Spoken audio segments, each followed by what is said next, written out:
3 రోజులు కూడా రావద్దు అంటున్నా కావాలని వచ్చి నేను జ్యూస్ తాగుతూ ఉంటే అది మందు తాగుతున్నారని చెప్పి నా మీద దొంగ వీడియో సృష్టించి సోషల్ మీడియాకి అందరికీ ఫార్వర్డ్ చేశారు.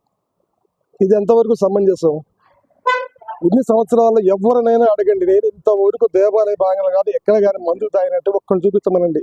అది మందు తాగారని చెప్తున్నారు. అది జీరా రైస్ తాగుతాను, ఒక రోజు బెల్లం పానకం వాటర్ తాగుతాను, ఒక రోజు వచ్చేసరికి ఏమన్నా బీట్రూట్ జ్యూస్ తాగుతాను. ఏ బాటిల్ ఉంటే ఆ బాటిల్ పోసి పంపిస్తారు నాకు. అది తాగితే ఇది కావాలని దొంగ వీడియో తీసింది. అది అన్యమతస్థలాలు తిట్టానని చెప్పి మీకేం పని, సాయిపులకి ఏం పని, గొడవలకి మీకేం పని అని తిట్టానని చెప్పి కక్ష పెట్టుకొని మాత్రమే చేసి మీడియాకి అప్పచెప్పారు. అంతకు మించి నా తప్పేది ఏమీ లేదు. ప్రాణం పోయినా కూడా అలాంటి పని నేనైతే చెయ్యను. గుడి ప్రతిష్టను దెబ్బతీయను.